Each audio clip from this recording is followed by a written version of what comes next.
Assalamualaikum warahmatullahi wabarakatuh. Kisah menarik yang patut kita dengar serta ambil hikmahnya adalah Sunan Derajat. Raden Kosim atau Sunan Derajat adalah salah seorang anggota Wali Songo, majelis penyebar agama Islam dalam sejarah Jawa pada abad ke-14 Masehi. Putra bungsu Sunan Ampel ini melakukan dakwah Islam dengan prinsip pepali pitu atau 7 dasar ajaran.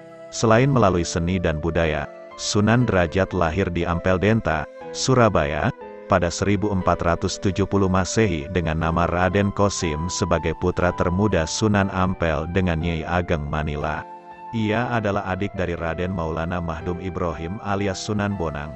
Selain Raden Kosim, Sunan Derajat memiliki banyak nama atau julukan lainnya, seperti Masaih Munat, Raden Syarifuddin, Maulana Hashim, Pangeran Kadrajat, atau Sunan Mayang Madu. Raden Kosim memperoleh ilmu keislaman langsung dari ayahnya, Sunan Ampel, pemimpin pondok pesantren Ampel Denta, Surabaya. Setelah beranjak remaja, Raden Kosim merantau ke Cirebon untuk berguru kepada Sunan Gunung Jati. Di Cirebon, Raden Kosim menikahi putri Sunan Gunung Jati yang bernama Dewi Sufiah, hingga kemudian, Raden Kosim kembali ke Ampel Denta bersama istrinya. Sesampainya di Ampel Denta, Sunan Ampel meminta Raden Kosim untuk berdakwah di daerah Gresik. Raden Kosim menuruti perintah ayahnya, meneruskan perjalanan menuju Gresik. Ia menetap di desa Banjarwati dan disambut baik oleh sesepuh kampung yang bernama Kiai Mayang Madu dan Mbah Banjar.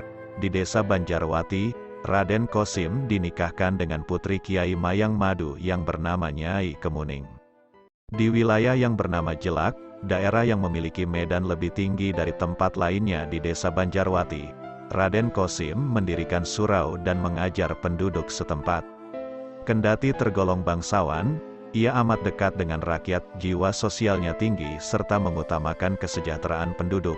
Agus Sunyoto dalam Atlas Wali Songo, 2016, menjelaskan bahwa ajaran Islam yang didakwahkan Raden Kosim menekankan pada etos kerja keras dan empati berupa kedermawanan, sikap tenggang rasa, saling peduli, pengentasan kemiskinan, gotong royong, dan solidaritas sosial.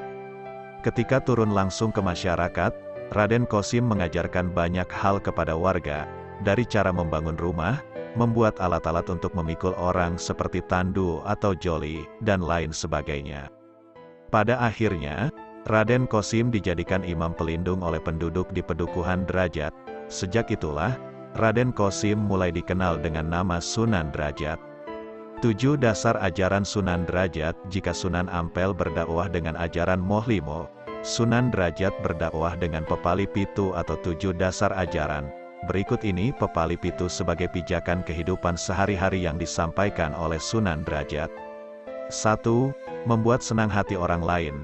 2. Dalam suasana gembira, hendaknya tetap ingat Tuhan dan selalu waspada. 3. Dalam mencapai cita-cita luhur, jangan menghiraukan halangan dan rintangan. 4. Senantiasa berjuang untuk menekan hawa nafsu duniawi. 5. Dalam diam akan dicapai keheningan. Dalam hening akan dicapai jalan kebebasan mulia. 6. Pencapaian kemuliaan lahir batin dicapai dengan menjalani salat 5 waktu. 7. Berikan tongkat kepada orang buta. Berikan makan kepada orang lapar. Berikan pakaian kepada orang tak berpakaian. Berikan tempat berteduh kepada orang kehujanan. Sebagaimana ulama Wali Songo lainnya yang berdakwah lewat seni dan budaya, Sunan Derajat juga mahir menggubah sejumlah tembang. Tembang terkenal yang digubahnya adalah tembang Tengahan Macapat Pangkur untuk menyampaikan ajaran falsafah kehidupan kepada masyarakat.